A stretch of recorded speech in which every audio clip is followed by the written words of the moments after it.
Antídoto, Jeff Carlson, 3.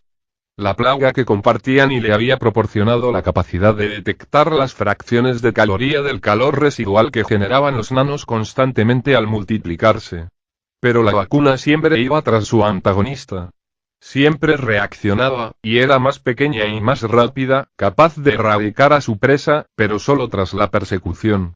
Por suerte, en cierto modo, la plaga tendía a aglomerarse en las extremidades y en las cicatrices, atacando así al cuerpo desde sus puntos más débiles.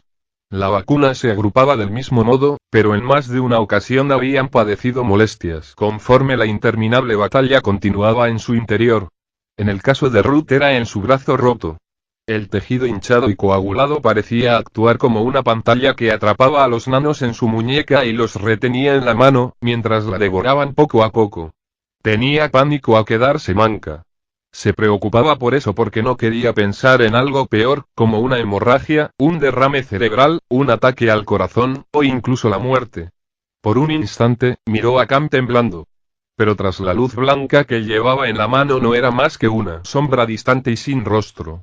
Ruth se agachó y cogió su mochila, alejándose de Newcombe mientras él encendía su propia linterna. No iba a molestarse en recoger su saco de dormir. Inmediatamente empezó a bajarse de la camioneta, apoyando un pie en uno de los lados. Ruth, tú pesas 30 kilos más que yo. Gritó vencida por el miedo y la envidia. Maldita sea. A mí siempre me va a afectar más. Yo siempre llegaré antes a mi límite. Déjame ir delante, dijo Cam saltando desde la lancha. La caída fue brusca. La luz de la linterna le alumbró el pecho, pero pronto se recompuso y se apartó de la camioneta. Ruth dijo entre dientes. Tenemos que resguardarnos en algún lugar limpio. De acuerdo. Cam iluminó la calle con la linterna y cambió de dirección. Después se volvió hacia Newcombe. Vamos, dijo. Nos echaremos la gasolina por el camino. Newcombe corrió hacia ellos con la segunda fuente de luz. Les alcanzó justo cuando llegaban a la acera y les hizo un gesto con la mano libre. Quedaos aquí, dijo. Voy a inspeccionar esta casa. No os mováis de aquí. Ruth emitió un sonido entre la risa y el llanto. Parecía una estupidez esperar junto al césped seco e irregular que había junto al buzón. En la oscuridad, aquel pequeño espacio tenía un aspecto perfectamente normal, a pesar del dolor, pero la decisión de Newcombe era indiscutible. Su sacrificio. Si había esqueletos en el interior significaría que la casa estaba plagada de nanos. Había una gran concentración en la carretera, donde tanta gente se había desintegrado, pero también había sido reducida por el viento y la lluvia. Había pequeños lugares dispersos más seguros y, por lo general, tendían a resguardarse de cara al viento, y utilizaban sus propios nervios para calcular lo densa que era la plaga. Habían tenido mucha suerte intentando acampar en el interior. Una habitación sellada era una bendición, pero un solo cadáver podía significar millones de aquellas cosas, y tenían que evitar exponerse a altas concentraciones. Peor aún, podrían no advertir a simple vista que había cadáveres en el edificio. Como última medida desesperada, la mayoría de las personas se habían escondido, arrastrándose a los rincones y a los armarios. Abrir todas las puertas era un buen modo de sobrecargar la vacuna, pero esa inspección era necesaria. Las viviendas con cadáveres eran también viviendas con insectos.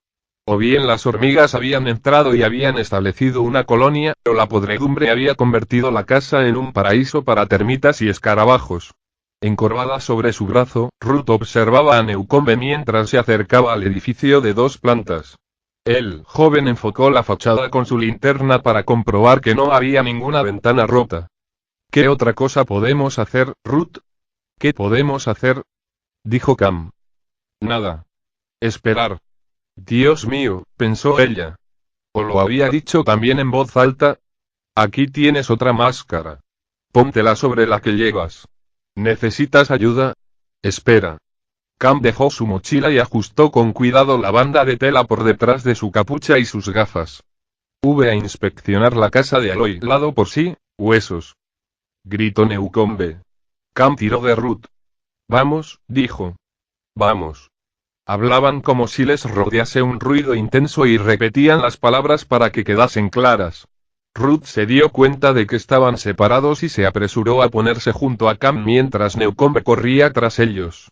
Tenían la terrible sensación de estar enjaulados, a pesar de que no había nada a su alrededor excepto la calle abierta. Estaban enjaulados por dentro. Entonces Ruth se quedó a oscuras. Los dos hombres apuntaron con sus linternas hacia la siguiente vivienda. La puerta principal estaba colgando y Newcombe dijo: «Dejadla. Seguid avanzando». Ruth resbaló en el borde de la acera y se golpeó la espinilla, pero se levantó como pudo, haciendo uso de la obstinación que tanto le había servido en su carrera. Su mente estaba centrada en un único pensamiento: seguir avanzando. Cam la agarró de la chaqueta. «No vayas tan rápido», dijo. «Debemos tener cuidado». Ruth perseguía la luz de Newcombe. Sabía demasiado. Pocos adolescentes y ningún niño sobrevivían a una infección importante. Tener un cuerpo más pequeño era una desventaja, y ella siempre sería más propensa a sufrir los ataques que sus dos compañeros. Sabía que el odio que sentía era absurdo y descabellado, pero no podía controlarlo. Intentaba ocultarlo. «Vamos», gritó. No tenía nada que ganar acusándole, pero, ¿por qué no les había avisado Cam? Él estaba despierto. Se suponía que estaba despierto, susurró su nuevo odio. Entonces volvió a tropezar. Su bota se enganchó en algo y cayó sobre un seto quebradizo. Fue como si alguien le hubiese dado una bofetada. Se quedó allí tirada, temblando, en silencio, escuchando la agonía de su brazo. Incluso sus oscilantes emociones la habían abandonado.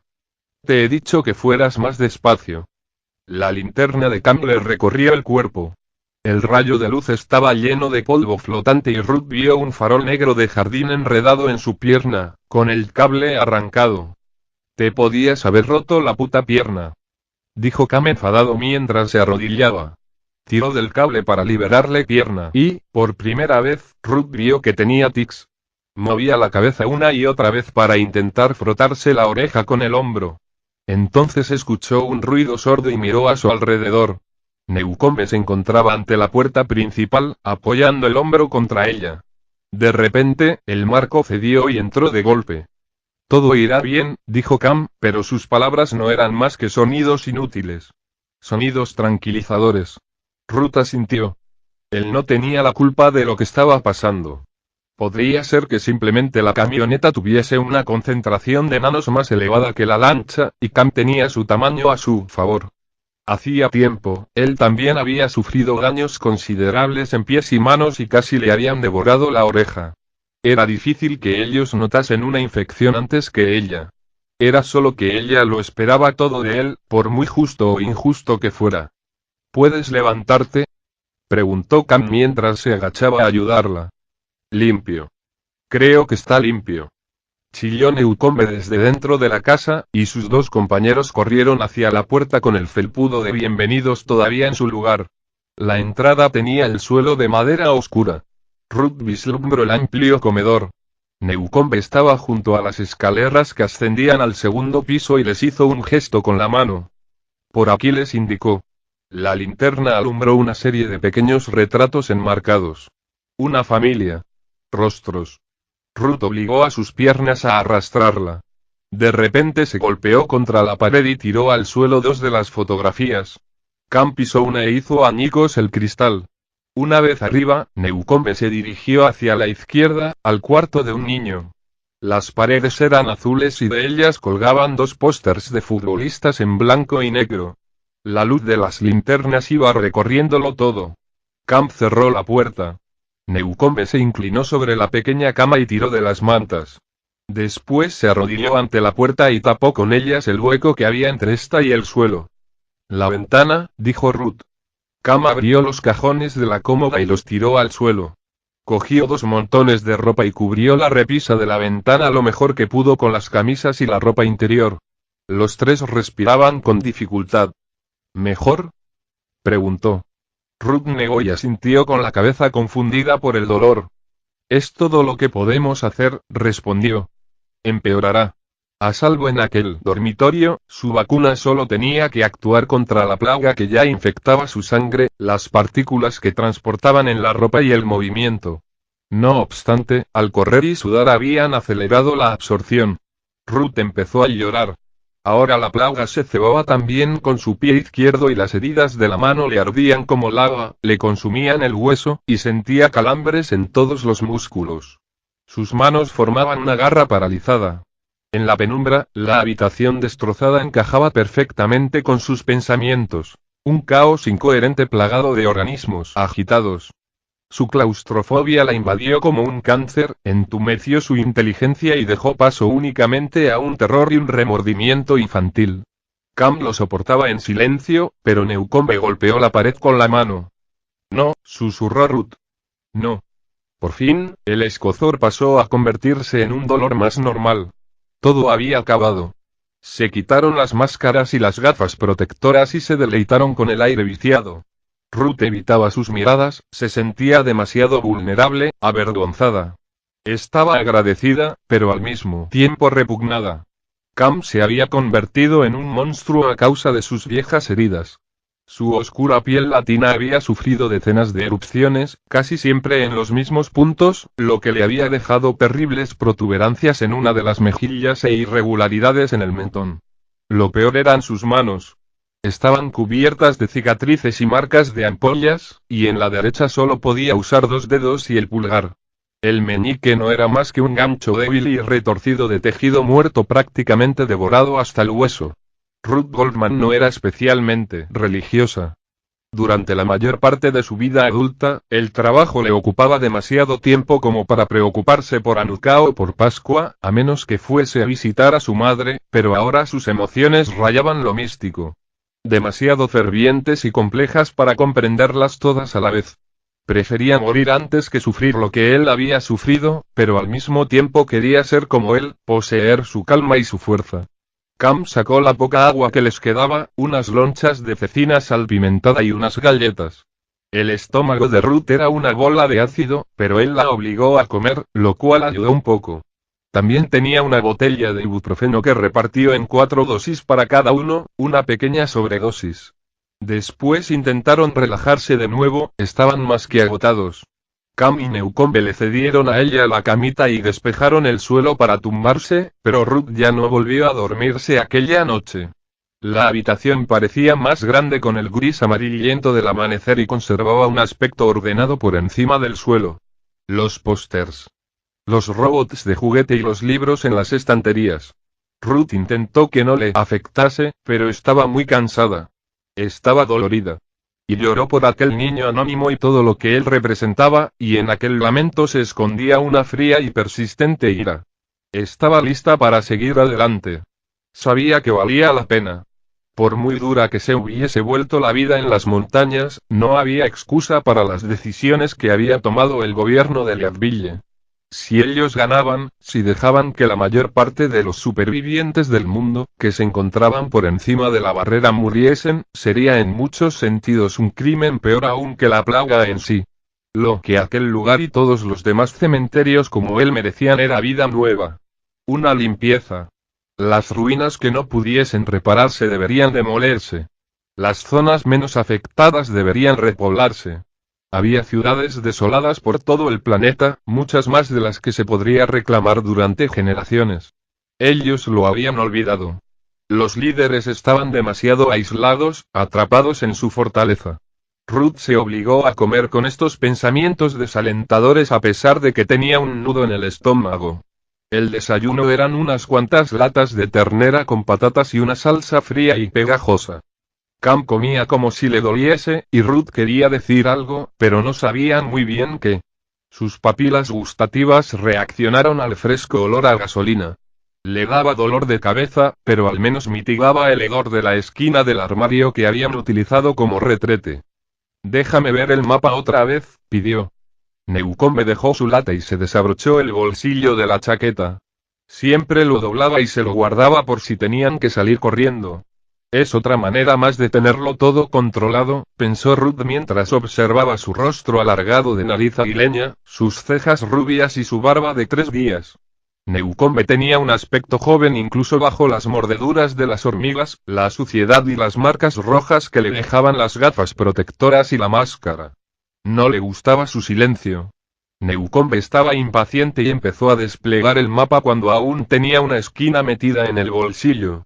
Sí, todos estaban doloridos e irritables, y ya habían debatido sus opciones cuando los aviones se habían marchado, pero no podían permitirse tomar la decisión equivocada. Su plan era volver corriendo a la furgoneta y alejarse conduciendo del punto de concentración lo más rápido posible. El remolque para la lancha ya estaba enganchado, y Newcombe había dejado al descubierto el encendido de la furgoneta para que arrancarla fuera solo cuestión de conectar dos cables. Tras 2 meses sin usar, la batería aún tenía suficiente energía como para arrancar el motor una vez. Después la tendrían encendida durante más de una hora para generar una carga. Lo hemos hecho bien, había dicho Newcombe con un tono sorprendentemente suave mientras apoyaba la mano en el alto y amplio capó del vehículo. Solo podía estar hablando de sí mismo, pero Ruth tenía la sensación de que a Newcombe le invadía el mismo orgullo melancólico que le rondaba a ella sentada en los restos del dormitorio de aquel niño. Se alegró. Ni siquiera el implacable soldado de las fuerzas especiales era impasible. Newcombe confiaba en que la camioneta arrancaría, y el enorme motor de la lancha también se había encendido. La pregunta era hacia dónde irían. La silla está contra la pared. Aquella extraña frase lo había cambiado todo y había alterado el equilibrio que existía entre ellos. Era casi como si de repente hubiese otras personas entre ellos tres, justo cuando empezaba a adaptarse a estar tan absolutamente sola. Ruth se había acostumbrado a superar en número a Newcombe. Cam siempre la apoyaba, pero ahora Newcombe tenía un nuevo poder y Ruth pensó que Cam dudaba. El código de la radio era un punto de encuentro. Pese al caos del año de la plaga, seguían estando en el siglo XXI. Los canadienses tenían los ojos puestos en el cielo. Los rebeldes controlaban 3 satélites estadounidenses. Leadville no podía ocultar su repentino tráfico radiofónico, y menos en aquel mundo vacío. Y tampoco el flujo repentino de aeronaves. Incluso si los canadienses no hubiesen participado en la conspiración prometiendo ayuda y refugio, se habrían dado cuenta de que algo importante estaba sucediendo. La escuadra de Newcombe se había dirigido a Sacramento con al menos 8 planes de emergencia, 5 de los cuales llevaban a tramos de carretera abiertos donde los aviones podían aterrizar, y Ruth no tenía la menor duda de que aquellos hombres podrían haber alcanzado uno de sus puntos de encuentro hacía tiempo si hubiesen avanzado solos, incluso con los trajes de aislamiento, incluso portando bombonas de oxígeno extra. Los canadienses habían planeado interceptarlos en la Columbia Británica. Las dos naciones norteamericanas habían sido aliadas durante casi 300 años, pero ahora Canadá iba a saltar la frontera a la fuerza y desplegaba 4 alas de ataque que hacían de cortina contra cualquier caza de Leadville. Newcombe quería dirigirse a la autopista 65, justo al norte de Roseville, y a Ruth la idea le resultaba muy tentadora. Lo ansiaba. Seguridad, comida, y una ducha. Pero aquello implicaba seguir avanzando hacia el norte cuando hubieran atravesado el mar y quedarse en las tierras bajas en lugar de dirigirse al este, hacia las montañas, y aquello le causaba un profundo temor. Mirad, dijo Newcombe mientras apoyaba el mapa en el suelo con las manos desnudas, exponiendo así sus nudillos heridos y magullados. Después desplazó su dedo suavemente desde Citrus Heights hasta Roseville. Mirad lo cerca que estamos. Podríamos llegar dentro de un par de días. No lo sé, dijo Ruth tocándose las marcas de la cara producidas por la presión de las gafas protectoras. Pensaba en la emboscada de paracaidistas que había acabado con la escuadra de Newcombe. ¿Vendrían en uno de esos aviones de carga, verdad? Preguntó. No necesariamente. Yo enviaría algo pequeño y rápido. La idea de meterse en un avión le volvió a dar claustrofobia, y miró con inquietud las paredes de la habitación. No toda la tripulación de la EI había sobrevivido al accidente de la lanzadera espacial en Deavour. Basta con un misil para derribarnos, dijo Ruth, y Leadville hará todo lo posible por evitar que otro obtenga la vacuna. Ya lo han demostrado. Existen maneras de defenderse contra los misiles aire-aire, sobre todo si nuestra escolta no deja que se acerque nadie, explicó Newcombe. Y si no hacemos esto, tendremos que seguir jugando al escondite con los helicópteros. Hasta ahora hemos tenido suerte. Pero es que estamos tan cerca de las montañas. Ruth le miró a los ojos azules como suplicándole. La idea es facilitarle la vacuna al mayor número de personas posible para que nadie pueda controlarla o monopolizarla. A la científica le preocupaba que el gobierno canadiense resultase ser igual de egoísta. En general habían perdido mucho más que los Estados Unidos, y podrían ver también la vacuna nanotecnológica como una oportunidad de conquista y de renacimiento. No estamos tan cerca, dijo Newcombe. Mirad. Mirad dónde estamos. Estamos a cientos de kilómetros de las sierras y el camino será cada vez más cuesta arriba. Aún nos faltan semanas para llegar a un punto lo bastante elevado. Y ni siquiera sabéis si allí habrá alguien con vida. Podríamos seguir caminando durante otro mes más buscando una montaña donde alguien haya sobrevivido todo este tiempo. Y podrían ser peligrosos, pensó Ruth, incapaz de dejar de mirar a Cam. Era una auténtica preocupación. Algunos de aquellos supervivientes estarían demasiado desesperados como para preocuparse de por qué o cómo había llegado, pero no dijo nada. No le daría a Newcombe ningún argumento para utilizarlo en su contra. Ruth estaba convencida de que la mayoría de la gente les ayudaría, y de que una vez hubiesen llegado hasta 4 o 5 grupos serían imparables, avanzarían en todas direcciones y harían llegar a las zonas de mortalidad por plaga a una nueva marea humana. Esta es nuestra mejor oportunidad de llegar a alguna parte, dijo Newcombe. Soy más fuerte que tú, pensó Ruth, pero tenía que ir con cuidado. No podía permitirse tenerle en su contra. No me gusta la idea, sentenció. Por fin, Cam intervino y Ruth lo agradeció. Esto es lo que yo haría, dijo. Este terreno no les sirve para nada si nosotros nos marchamos. Si yo fuese Leadville y pensase que los canadienses iban a despegar con nosotros, bombardearía con armas nucleares toda la zona. Mirad. Oregón. Podrían poner una bomba en cualquier sitio de nuestra isla. Un avión no tendría manera de defenderse, ¿verdad? Eso es una locura, dijo Newcombe. Este territorio es suyo. Es suelo estadounidense. No. Ya no. Usarán armas convencionales, insistió el militar. Escuchad, de un modo u otro, es un juego, así que tenemos que apostar sobre seguro. El respaldo de los rebeldes y los canadienses. Ruth apretó el brazo dentro de la escayola y se preguntó hasta qué punto su entrenamiento habría afectado a su malicia de pensar y a su necesidad de organización. Newcombe era un militar increíble e improvisaba con facilidad en cualquier situación, pero al fin y al cabo seguía siendo un soldado con expectativas de alcanzar un rango más alto. Iba a ser un problema. ¿Quieres quedarte aquí?, le preguntó a Ruth señalando su brazo. ¿Le habría visto el puño? Las infecciones de anoche le asustaron, pensó ella, y a mí también. Pero al menos sabía lo poco frecuente que sería topar con una zona de tanta concentración, y menos habiendo salido del delta. Están dispuestos a arriesgar muchas vidas, dijo Newcombe. Combustible, aviones. El plan siempre ha sido llevarte al norte, meterte en un laboratorio, mejorar la vacuna y extenderla por todas partes. Aún podemos hacerlo, dijo lentamente Ruth. Podemos hacer eso cuando hayamos llevado la vacuna a unas cuantas personas. Cam la sorprendió. Podríamos separarnos, dijo. Ruth acertó al pensar que Cam vacilaba, pero se equivocó sobre la gran duda que le rondaba la cabeza. Pensaba que estaba a punto de apoyar a Newcombe respecto a lo de subirse al avión, y sin embargo, sugirió otra alternativa. Estaba dispuesto a dejarla atrás, y aquello le molestó más de lo que había imaginado. La indignó. ¿Por qué no nos separamos?, dijo Cam. Yo iré hacia las montañas mientras vosotros vais al punto de encuentro. Se sintió traicionada. 4 estaban en el agua antes de que el sol asomase por encima de las montañas.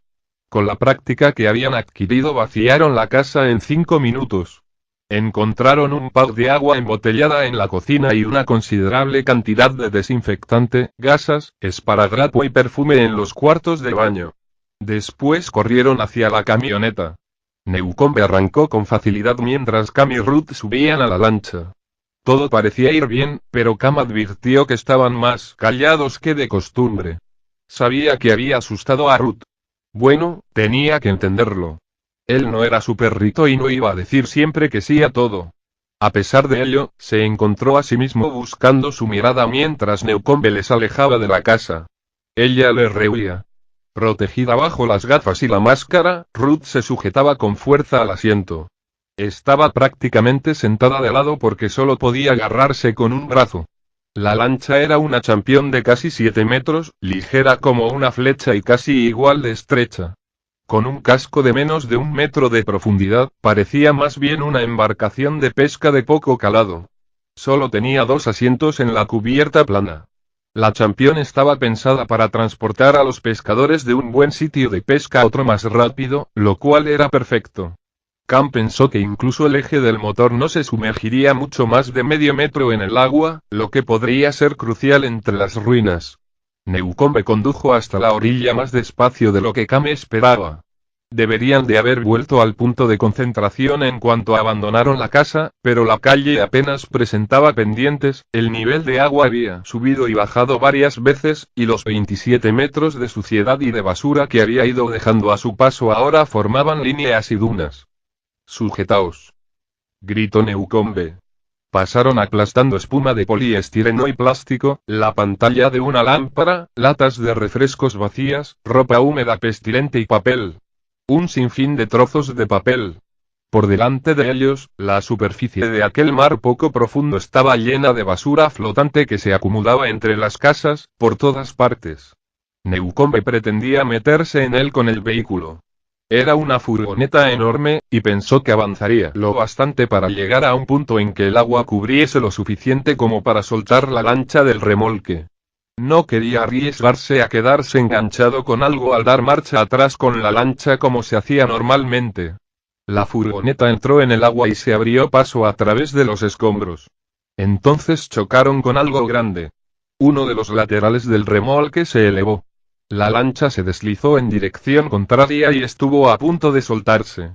Ya habían retirado las cuerdas que aseguraban la champión al remolque para no perder tiempo en el momento en el que una ola la liberase. Ahora pensaban que aquella había sido una decisión totalmente estúpida. Pero funcionó.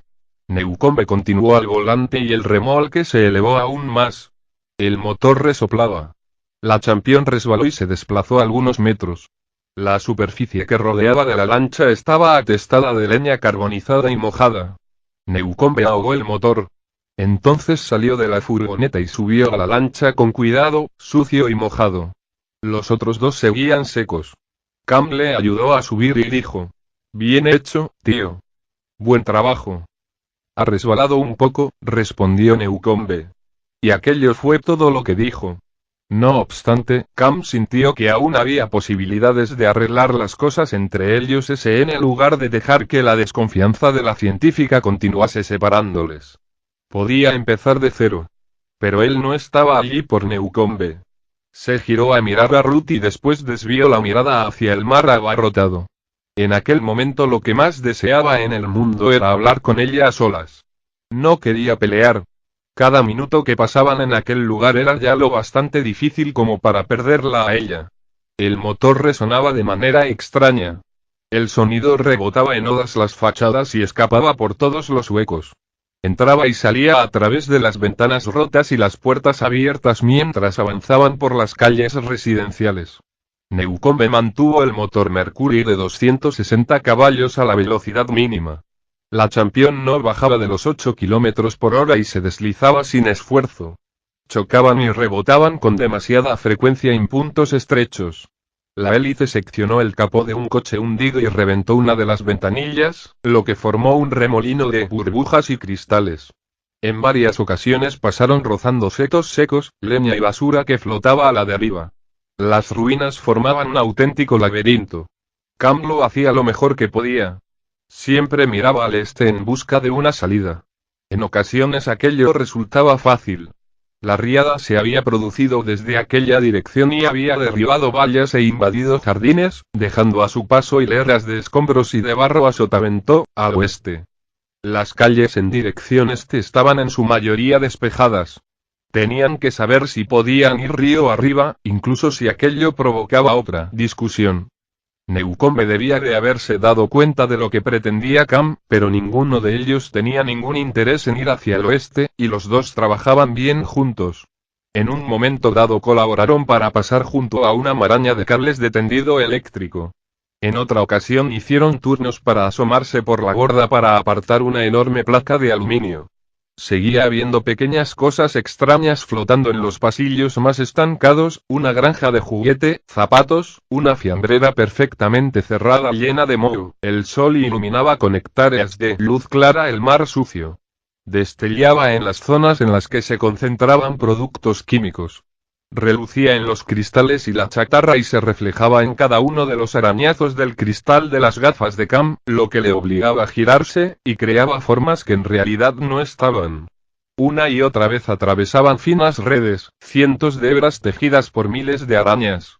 De repente, Newcombe aceleró mientras pasaban por la estructura derrumbada de una casa. Se encontraron a un brazo de distancia de una pared llena de nidos de seda blanca, todos repletos de pequeñas criaturas marrones.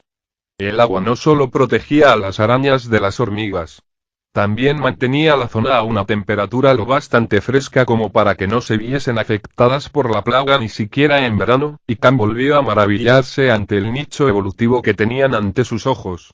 Tenía la sensación de que lo que quedaba del ecosistema se estaba separando aún más en lugar de cohesionarse de nuevo, pero estaba demasiado cansado como para pensar en cómo acabaría todo. Dirigirse hacia el este era una pérdida de tiempo. Por fin, a los 40 minutos, Cam y Newcombe pudieron inspeccionar la orilla con los prismáticos. Lo que vieron, una infranqueable pendiente de barro surcada por decenas de finos hilos de agua, tomó la decisión por ellos. Irían hacia el norte.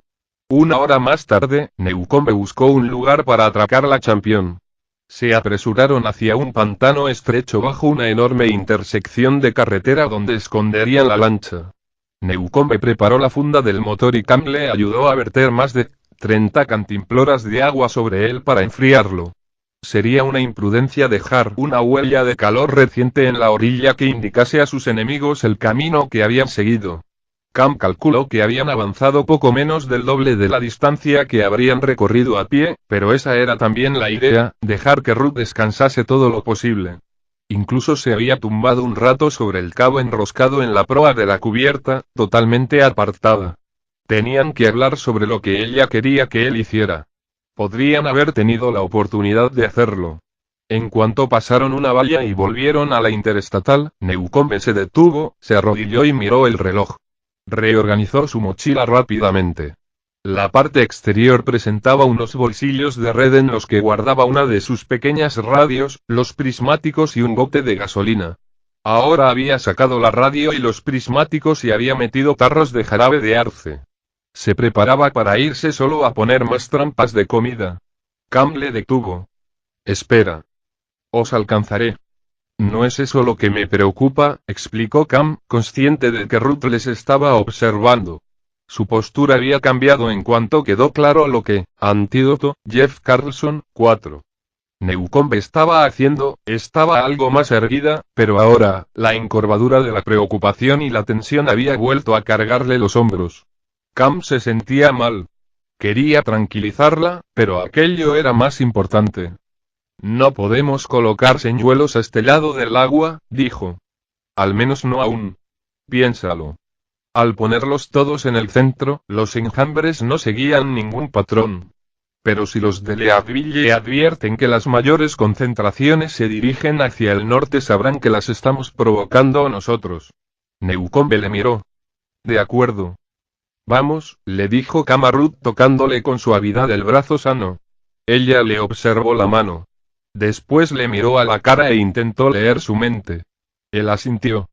Era la mejor seña que podía hacerle, oculto tras las gafas y la máscara. Caminaban. Caminaban y cada minuto que pasaba se hacía más difícil. El estrés y la fatiga les hacía avanzar despacio, y la monotonía del camino resultaba tediosa, coches y más coches, cadáveres y más cadáveres. Newcombe fue el primero en divisar unas cuantas nubes al oeste. Cam deseó que se nublase. El cielo cubierto les protegería de los satélites y los aviones, y el descenso de las temperaturas también calmaría a los insectos. Y lo más importante era que las chaquetas y las capuchas actuaban como saunas individuales. Siempre estaban deshidratados.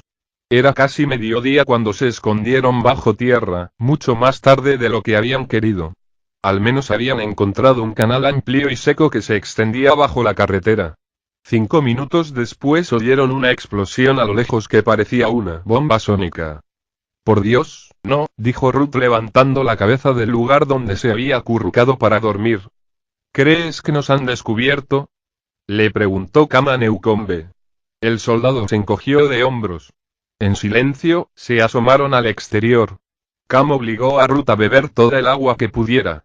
Comieron patatas fritas y atún, y Newcombe actualizó su diario en un momento tras mirar el reloj de nuevo. Cam se había dado cuenta de que el militar hallaba un gran consuelo en la hora y la fecha. Tenía cierto sentido. Aquellos números eran lo único de lo que se podían fiar. Finalmente, Ruth y Newcombe se acomodaron para descansar otra vez. Un grupo de helicópteros sobrevoló el valle, a lo lejos, como un trueno distante. Pero eso fue todo. Los cazas no se acercaron. No me dejes, susurró Ruth con su pequeña mano apoyada en el hombro de Cam. Él se volvió y abrió los ojos en la oscuridad, sin saber si se había dormido o si se había estado despertando constantemente. No se sorprendió al verla inclinada sobre él. Sintió que el vello del brazo y del cuello se le erizaba. Era como si hubiese estado esperándola y entonces se dio cuenta de que había vuelto a tener aquella pesadilla en la que Erin se desangraba mientras 10.000 saltamontes nublaban el sol. Más allá del canal el cielo estaba oscuro, como en su sueño, y los dos tenían la postura exacta que habían adoptado Erin y él, uno en el suelo y el otro de rodillas, solo que en este caso se invertían los puestos. En su sueño él estaba en el lugar de Ruth, inclinado sobre su amante viendo cómo se ahogaba en sus propios pulmones corroídos. Cam se sentó asustado. Aún era pronto, pero el cielo era una masa oscura, excepto donde la luna en cuarto menguante iluminaba el horizonte. Las nubes debían de haber llegado. Najarro se alegró. Miró hacia su compañero y escuchó. Newcombe estaba a poco más de 1 metro de distancia, pero en la oscuridad parecía más lejos. Su respiración era suave y regular. Ruth se había ofrecido a hacer la primera guardia, ya que había dormido en la lancha y nada más llegar al canal. Aquel fue el único motivo por el que accedieron. Normalmente dejaban que durmiese toda la noche. Ella lo había elegido. Quería hablar con él. Por favor, dijo apoyando de nuevo los dedos en su hombro. Era un gesto absurdo, ya que no había ningún contacto más que el de su guante sobre su chaqueta. No era más que una sombra deformada bajo las gafas protectoras y la máscara, pero Cam recordaba las líneas de su boca y su mirada rápida e inteligente. No lo sabe, pensó él. No puede saberlo. Nadie pensaría que puedo sentir algo así por alguien, porque nadie podrá volver a sentir algo así por mí. Y si lo supiera, si fuera consciente de la atracción que sentía por ella, la odiaría por utilizarlo en su contra. Newcombe quiere irse de aquí, susurró Ruth. Y no le culpo, pero él no ha pasado por lo que hemos pasado tú y yo. No lo entiende. Cam sintió pensativo. Quería tener más razones para estar más cerca de ella. Incluso negativas. Y una vez más se preguntó cómo debió de haberse sentido viendo cómo se oscurecía el planeta desde la estación espacial, viendo que se quedaba así, que las ciudades de todos los continentes se quedaban desiertas y abandonadas. Había sufrido de muchas maneras diferentes, más como una prisionera que como una refugiada. No me dejes, repitió. No lo haré, le prometió. Pero, al mismo tiempo, sabía que era muy posible que Newcombe les presionase. ¿Qué otra cosa podía hacer el soldado? ¿Dejar que se marchasen? Newcombe se jugaba casi tanto como ellos. Jamás se subiría a un avión sin Ruth o sin su registro de datos. Cam volvió a mirar al hombre tumbado y un ancestral instinto animal se apoderó de él, una especie de clarividencia vacía que no había vuelto a sentir desde que asesinó a Chad Lomas, el primer hombre que robó y ocultó comida en el pequeño pico montañoso donde Cam había sobrevivido durante el año de la plaga. En una pelea, Newcombe tenía todas las de ganar. Era más fuerte y tenía un fusil de asalto. En lugar de enfrentarse a él cara a cara, lo más inteligente era dispararle por la espalda. Antes de que amaneciese continuaron hacia el norte. Era necesario decidiesen lo que decidiesen. Tenían que asumir que había una base avanzada, ya fuese en la cima de la montaña donde Ruth y Newcombe se habían encontrado por primera vez con Cam o en alguna parte de Taoe o Yosemite, o en los tres lugares. Tenían que asumir lo peor. Los helicópteros del día anterior podían haber estado llevando a cabo un rastreo aleatorio, pero Newcombe estaba convencido de que no era así. El combustible era demasiado valioso como para malgastarlo. El sol de la mañana disipaba las nubes cuando descubrieron el motivo que llevaba a los helicópteros a patrullar. Solo había un cuerpo. Un cuerpo entero. Aplastado y quemado, pero entero. Saltaba a la vista que era distinto a los miles de esqueletos desnudos que se encontraban desperdigados por la carretera. «Parad», dijo Cam. Estaban a una distancia de unos 50 metros. Najarro se subió al parachoques de una ranchera y se sacó los prismáticos de la chaqueta. «¿Qué es eso?», preguntó Ruth estirando el cuello. Era un hombre joven que vestía un uniforme.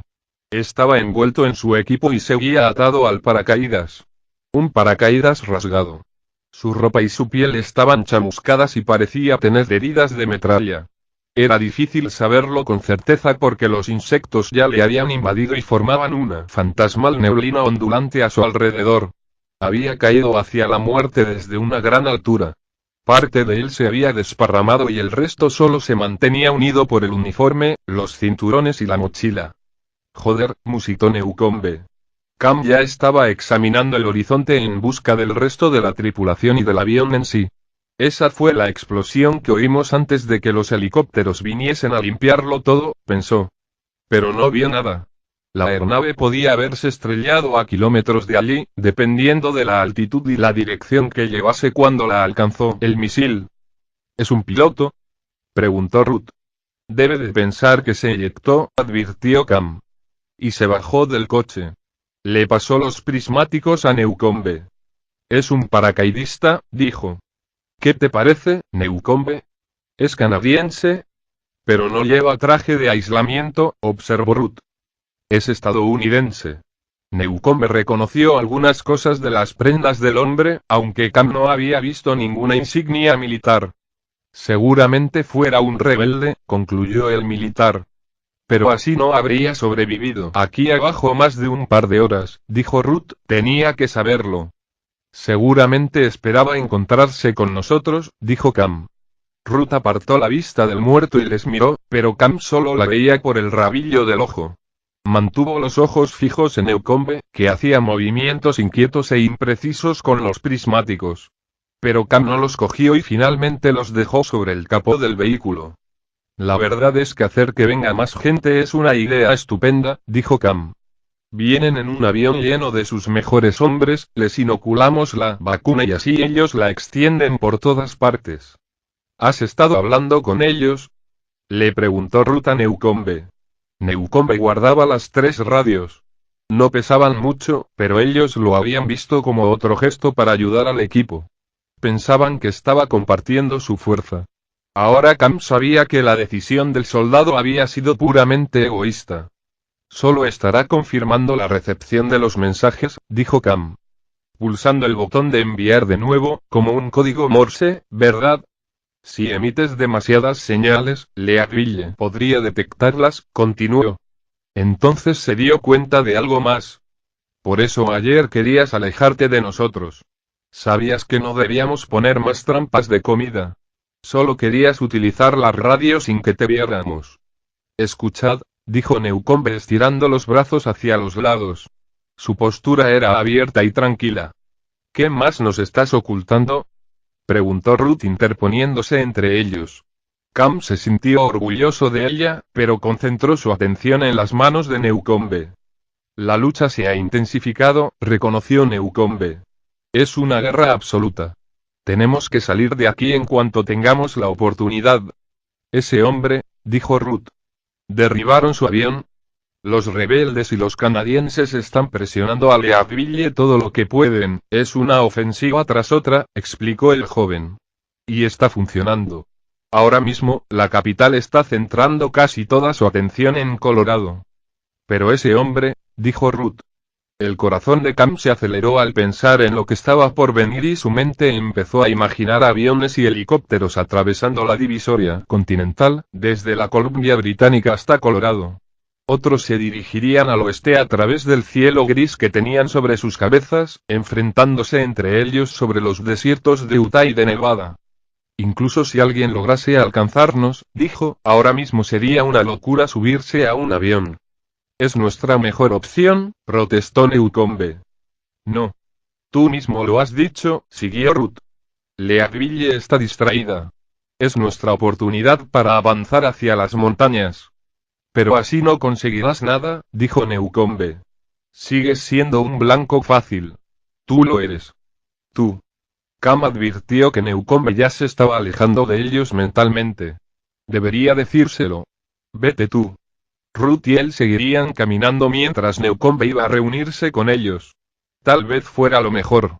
Separarse era el único modo de doblar las posibilidades de que alguien lo lograse, y Newcombe se saldría con la suya, completando al menos algunos de los objetivos de su misión.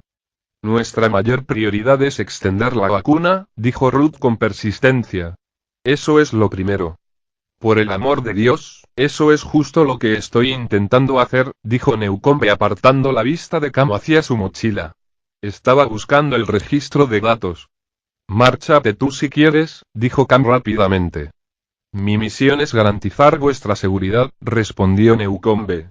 ¿Qué le habrán dicho? Se preguntó Cam. ¿Qué clase de promesas escucharía si cogiese una de las radios esa noche? Tenéis que volver a los laboratorios, dijo Newcombe. Cam levantó la mano izquierda, la vendada, como cuando un niño hace una pregunta en el colegio. La malla se había soltado unos centímetros y le colgaba del guante, cubierta de barro y de óxido del guardabarros de un coche. Alzó la mano en un gesto de distracción y sacó su pistola con la otra. Newcombe se estremeció.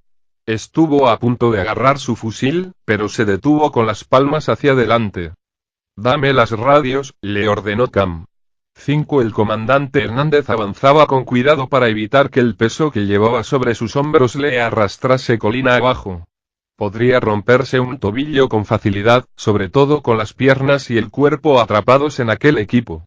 En la divisoria continental, a unos 4000 metros de altura, incluso una soleada tarde de mayo era gélida, y las noches letales. Las armas se encasquillaban con el frío. Las ortodoncias, las gafas y los anillos quemaban. Como todos los soldados que se encontraban bajo su mando, Hernández vestía ropa de abrigo y llevaba más capas de las que cabían en su chaqueta verde oscuro. Preferían estar incómodos a muertos, pero aquello también les hacía torpes. ¡Ah! Gritó un hombre a sus espaldas. Hernández oyó un sonido metálico. El pulso se le aceleró, pero se controló. Levantó la lona y se la quitó de la espalda antes de soltar la roca. La piedra de 20 kilos se derrumbó mientras Hernández se apartaba de ella para buscar a su compañero. El soldado Kotowicz estaba de rodillas contra la pared del desfiladero apretándose un brazo. Hernández vio manchas oscuras salpicadas en el suelo y una palanca sobre la que se había solidificado sangre y piel. Gritó a Powers y a Tunis, que también habían acudido a toda prisa. Solo había 8 de ellos en el desfiladero y Hernández miró a Powers. Tú serás mi mensajero, le dijo. Ve a avisar al médico. Pero ve despacio, no queremos tener que recogerte a ti también. ¿Entendido? Sí, señor, respondió Powers. La puta barra me ha atravesado la mano, gruñó Kotowicz. Susan Tunis levantó su propia palanca como si fuera un palo de golf. No puede seguir haciéndonos trabajar así, dijo.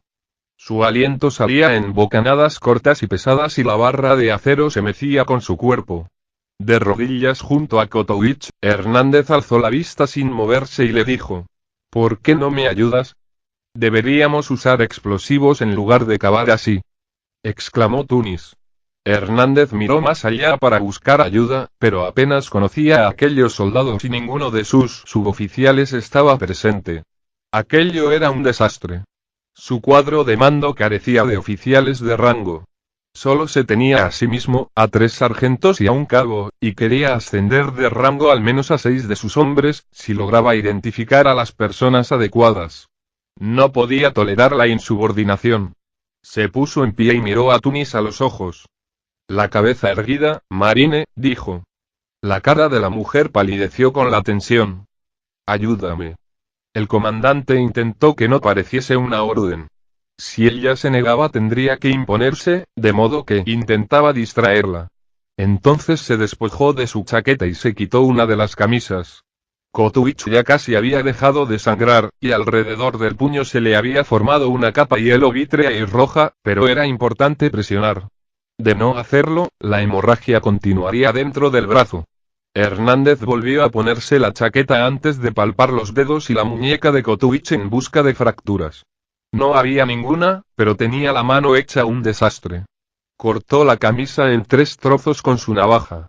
Formó un cuadrado con una de las tiras, la puso contra la palma del herido y después la vendó con las otras 2 y las apretó todo lo que pudo. Esto servirá de momento, dijo. ¿Puedes andar?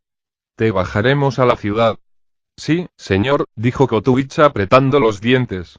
De repente, Tunis intervino. Señor. Lo siento, señor. Es que, nosotros, estabas enfadada, dijo Hernández con autoridad. Tunis asintió. Durante un instante el comandante dejó que siguiera sintiéndose incómoda bajo su mirada. Después apartó los ojos de ella y dijo. Los demás volved al trabajo. Pero, por el amor de Dios, tened más cuidado. Los hombres dudaron. Hernández estuvo a punto de reprenderles, pero ocultó su frustración. Se dio cuenta de que no debía dejar a Tunis con ellos. Causaría problemas. Cógele por el otro lado, dijo. Sujetando a Kotuich, el comandante y la marine se abrieron paso por el desfiladero hacia un sombrío campo de rocas musgosas. Nada crecía más alto que la espesa hierba y unas minúsculas flores. Predominaba la alfombra de musgo marrón entre las pálidas rocas oscurecidas por los líquenes. Miles de rocas. Rocas y nieve. De hecho, en muchas zonas la nieve nunca llegaba a derretirse del todo. Allí arriba, el aire era gélido y seco. Los supervivientes se habían adaptado a la altitud o habían perecido, pero los dolores de cabeza y las náuseas estaban a la orden del día entre la población de Leadville, que estaba a 3000 metros más abajo. 800 metros más arriba, cualquier esfuerzo físico requería jadear para obtener el oxígeno suficiente y respirar demasiado rápido como para que el aire absorbiera el calor de los senos nasales. No era difícil dañarse los pulmones o congelarse de dentro hacia afuera, sufriendo un descenso de temperatura corporal antes de que uno se diera cuenta. La ansiedad era también un efecto secundario muy común de la hipoxia. Al no recibir el oxígeno suficiente, el cerebro generaba una sensación de pánico que no ayudaba en nada a aquellos que ya estaban bastante tensos. En 14 meses, Hernández había visto caer a muchos soldados, ya que las avanzadillas y las patrullas mandaban a sus bajas de vuelta a Leadville. Aquellas cumbres eran lugares vacíos y milenarios que no estaban destinados para el ser humano. Las rocas de color gris anaranjado se habían alisado y cuarteado una y otra vez. Los elementos podían hacer lo mismo con ellos en mucho menos tiempo. Hernández había dado órdenes de cavar y construir solo en las escasas horas del mediodía y haciendo turnos escalonados. Nadie trabajaba todos los días, por muy desesperada que fuese su situación. Su grupo había llegado a aquella ladera hacía tan solo 48 horas y ya habían sufrido 3 bajas, además de Kotuich, y no tenía ningún sentido cavar trincheras si nadie iba a poder luchar desde ellas. Y eso va también por ti, pensó. Tenía la espalda, las manos y las piernas doloridas. Frank Hernández apenas pasaba de los 45 años, pero el frío hacía que todo el mundo padeciese artritis. Se había comprometido a participar en el trabajo duro en lugar de sentarse y dejar que los demás lo hiciesen todo. Le preocupaba demasiado la moral de sus hombres. Muchos de sus marines no se conocían entre ellos y se habían visto obligados a trabajar juntos. Eran lo que quedaba de 5 secciones. Había demasiados rumores y miedos. Ya casi hemos llegado, le dijo a Kotuich. Sus pasos se perdieron en el cielo azul. Hernández estaba concentrado en mantener el equilibrio, pero la ladera de la montaña era tan empinada que era imposible no ver el inmenso horizonte, un contraste de picos oscuros, nieve y lejanos espacios abiertos. Era una distracción. Jadeando, Hernández miró al oeste. No había nada que ver, aparte de más montañas, claro, pero se imaginó a sí mismo atravesando las cuencas de Utah y de Nevada hasta la costa urbana, donde toda su vida se había visto truncada en un momento. Por necesidad, la guerra civil estadounidense era principalmente una guerra aérea. La urgente lucha por reclamar y saquear las antiguas ciudades que se encontraban por debajo de la barrera dependía de su capacidad de mantener los helicópteros y los aviones. La infantería y los blindados solo podían atravesar las zonas de la plaga por vía aérea, y el territorio que le habían asignado era una tarea de primera línea, cuando hacía tan solo una semana había sido el jefe de seguridad de los laboratorios de nanotecnología de Leadville y el enlace entre los científicos y los círculos más elevados del gobierno estadounidense. Hernández había sido elegido para dirigir la expedición en Sacramento porque confiaban en él, y porque la confianza era más valiosa que el alimento o las municiones. Ahora estaba en el exterior. Y lo peor de todo es que lo entendía. Su misión no había fracasado totalmente. Volvieron a Leadville con varios ordenadores, archivos en papel y un montón de piezas de maquinaria. El coste oculto era la conspiración en sí. De los 15 traidores, 6 estaban muertos y 4 habían sido capturados, pero su traición implicaba problemas más graves. ¿En quién se podía confiar? La rebelión había alcanzado los círculos internos de Leadville, aunque nadie se lo había dicho de una forma tan directa. Había visto la duda en sus ojos. El hecho de que no le hubiesen citado para encontrarse con el general Schrader o con cualquiera de los líderes civiles también era muy revelador. Sus superiores se habían distanciado de él. No podían evitar sospechar que pudiese estar implicado. Además, todos conocían su amistad con James Hollister. Como encargado de los laboratorios, James había tenido un papel decisivo a la hora de reemplazar a los científicos que subieron al avión. Y, lo que es peor, los marines de Hernández fracasaron en su intento de frustrar el ataque de las fuerzas especiales. Ninguno de los líderes había esperado esa traición. Les cogió por sorpresa. Hernández era el responsable y si se hubiese quedado la vacuna, probablemente los rebeldes no habrían lanzado nuevas ofensivas contra Leadville. Él había sido el eje. Pero las cosas no estaban como para perder a un oficial, y menos con el repentino estallido de la guerra. Lo irónico del asunto le indignaba. La lucha le había salvado. No hubo consejos de guerra. Ni siquiera le degradaron. En vez de eso, le adjudicaron casi el doble de los soldados que tenía antes, un destacamento mixto de infantería y artillería de 81 marines, una especialista en telecomunicaciones de la Marina y un médico inestimable, un recluta que había sido bombero en otra vida. Se suponía que los rebeldes de Nuevo México estaban planeando una invasión en helicóptero, y ese era el motivo por el que se encontraba allí, dispuesto a vencer a las aeronaves o a las tropas terrestres que se atreviesen a pasar. Podía verse como una oportunidad para demostrar su lealtad. Estaban en la zona sur, a unos 30 kilómetros de Leadville, 30 kilómetros en línea recta, que, a pie, en aquel terreno irregular suponía más del doble de distancia. Las furgonetas que les habían llevado hasta la base de la montaña se habían marchado hacía tiempo. Allí Hernández disfrutaba de mucha independencia. Quería creer que los líderes querían confiar en él. Pero en realidad, su gente no era más que un badén. Un pequeño elemento de disuasión. Podían lanzarles unos cuantos misiles a las aeronaves enemigas, pero después nadie les daría importancia o estarían muertos, bien a causa de las bombas o de un misil. Y sus hombres lo sabían. Les habían condenado a realizar trabajos forzados y a una muerte casi segura por el simple hecho de ser soldados y, por lo tanto, prescindibles. Gritó un hombre que iba más atrás. Hernández se giró y vio a 4 soldados corriendo por la pendiente, entre los que se encontraban Powers y el médico. Traían varias chaquetas y una cantimplora. Buen trabajo a los dos, les dijo a Tunis y a Kotowicz. Los otros se acercaron. ¿Qué ha pasado?, preguntó el médico. Llevémosle al refugio primero, dijo Hernández. He cortado la hemorragia. Ese desfiladero nos está matando, dijo otro hombre. Hernández se puso tenso, pero no era el momento de imponer su autoridad. Están asustados, pensó. Deja que se quejen. No obstante, no podía permitir aquel tipo de manifestaciones. Estaban excavando la roca desde lo alto de la colina porque no quería descubrir su posición con un campo de zanjas abiertas.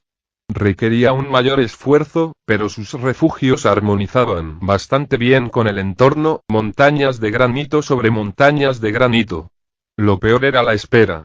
Tenían unas cuantas barajas de cartas y un juego de vagamon, y sus soldados se entretenían escribiéndose nombres y dibujándose cosas en la piel con bolígrafos. Era mejor trabajar. Arrastrar rocas no era precisamente un gran reto, pero les obligaba a planificarse y a cooperar y a él le daba la oportunidad de analizarlos. Podía haber ordenado el uso de más explosivos, y suponía que tendría que hacerlo en un momento dado. El suelo era como el cemento, endurecido por eones de cortos deshielos y largos inviernos. El único modo en el que pudieron empezar a construir sus búnkeres fue detonando muchas minas antipersona boca abajo, contra el suelo, pero quería conservar toda la artillería posible. El campamento que Hernández veía mientras ayudaban a Kotuicha a atravesar una pequeña cresta estaba en las últimas. Unos cuantos soldados desperdigados, unas lonas verdes medio perdidas en la ladera. Los refugios no bastarían. Incluso si Nuevo México atacase en otro lugar, las tiendas de campaña y los sacos de dormir no les protegerían del frío eternamente. A pesar de todo, el comandante estaba orgulloso. Se sentía todo lo bien que se podía sentir en aquella situación. Habían levantado aquello juntos y eso ya era algo, aunque no podía evitar controlar sus posiciones y reanalizar la distribución de las ametralladoras y de los misiles Stinger. Los soldados tenían motivos para estar preocupados. Por suerte, los helicópteros estaban en desventaja a aquella altitud. El clima jugaba a su favor. Suponían que Nuevo México esperaría un frente de altas presiones para elevarse lo máximo posible. El terreno también era su aliado. Dirigiría cualquier acercamiento a sus pies, donde la pendiente se transformaba en un valle alineado con las curvas planas de las carreteras 82 y 24. Llevaron a Kotuicha al búnker 5. 2 soldados más salieron del interior. Lo tengo, señor, dijo uno de ellos. Hernández sacudió la cabeza. Quería quedarse con Kotuicha. El soldado insistió. Por favor, señor. El sargento Gilbride le sorprendió. Apareció por la parte pendiente del búnker acalorado por el esfuerzo. Su rostro barbado presentaba un color carmesí en las mejillas, nariz y orejas. Parecía que había atravesado el campamento corriendo, y Hernández se alarmó. Comandante, ¿puede venir un momento?, dijo Gilbride. Claro, Hernández se separó de Kotuicha. ¿Estás bien? Sí, señor. Gilbride empezó a descender de nuevo la colina y el comandante le seguía. Entonces escuchó alto y claro la voz de una mujer. Miró hacia atrás. Por ver si otro hombre le estaban vigilando y pronto apartaron los ojos de él. No querían que entrase, advirtió de repente. Mierda. Casi todos sus soldados se habían acuartelado en Leadville antes de cambiar su disposición. Habían perdido a amantes y amigos junto con cualquier sensación de seguridad. Sus suboficiales decían que había al menos 3 mujeres escondidas entre sus 83 soldados, 3 mujeres que no eran marines, pero Hernández no había hecho nada. En su tropa solo había 11 mujeres, de modo que la diferencia de número era importante, aunque tan solo había habido un par de peleas, y Hernández no quería comenzar otra disputa impidiéndoles que confraternizasen. No podían permitirse más bocas que alimentar, pero tampoco podía arrebatarles las pocas cosas buenas que les quedaban en la vida, aún temiendo las posibles consecuencias. No podían permitirse embarazos. Continuó caminando con el ceño fruncido. Él también había dejado a alguien atrás. Una joven llamada Liz que tenía la suerte de tener un trabajo en la ciudad. Liz era botánica, y se encargaba de una planta entera de invernaderos protegida en el interior de uno de los antiguos hoteles. Era una tarea importante, pero al pensar en ella recordaba su cabello rojizo y el modo en que se lo colocaba por detrás de la oreja y dejaba al descubierto su cuello y su larga y perfecta clavícula. Volvió a preguntarse si debía habérsela llevado de Leadville con él. ¿Habría ido si se lo hubiese pedido? Espera, dijo tocando el hombro de Gilbride. Estaban a medio camino del refugio principal, que se hallaba apartado en el campo en pendiente. Hernández no veía a nadie más que a un centinela junto al búnker 7. Ya lo he entendido, dijo. Había alguien en el 5 que no querían que viese. Gilbride negó con la cabeza e hizo un ademán para que le siguiera. No, dijo el comandante, tengo que hacer al menos otro viaje a por más roca. Por favor, señor. La voz del sargento era ronca y gangosa. Sus tejidos sinusales habían respondido al aire seco produciendo más mucosidad que le impedía respirar. Pero aquello no fue lo que hizo que Hernández buscase la mirada de su amigo. Señor. Aquella formalidad era rara en Gilbride. Sabía que no era necesaria cuando estaban solos. Nathan Gilbride era uno de los 4 marines que habían volado a Sacramento con Hernández, e incluso antes de eso, ya se había ganado todos los privilegios. Habían pasado juntos todo el año de la plaga. El comandante se sentía responsable y le invadía la ira. Gilbride no merecía estar allí. Pero al mismo tiempo, se alegraba de tenerlo a su lado, lo que en cierto modo le hacía sentirse culpable, porque confiaba en él aunque los líderes de Leadville no lo hicieran. Sabía que era un buen barómetro para averiguar cómo estaban los soldados, y Gilbride estaba nervioso. No nos servirás de nada si estás agotado, le dijo Gilbride con razón. Venga, haz un descanso. Hernández podía no haberle hecho caso, pero buscó en el bolsillo de su chaqueta para mirar su reloj. Las 13:21 horas. Era pronto para acabar, y si lo hacía, tendría que enviar a alguien a decirle a todo el mundo que parase. Y entonces la jornada del día siguiente también debería ser corta o la gente empezaría a criticar, lo que significa que perdería 2 tardes de trabajo. Mierda. De acuerdo, dijo. Pero tendremos que decirles a todos que paren. No hay problema, contestó Gilbride. El búnker principal no era distinto al resto. Era una simple zanja con 2 tiendas de campaña unidas, rodeadas de rocas. No tenían madera ni acero. Ya habían tenido que subir una cantidad considerable de material hasta la montaña como para subir también aquello, de modo que los refugios no tenían techo. Eso les hacía más vulnerables a los misiles, las armas y la nieve. A aquella altura se formaban tormentas en cualquier época del año. Las bajas temperaturas tenían una ventaja. Al construir las paredes de roca, llenaron de tierra los agujeros y vertieron orina. El líquido congelado sirvió de cemento para unir la tierra y la roca. Beber agua era todo un hijo, a pesar de que habían encontrado 8.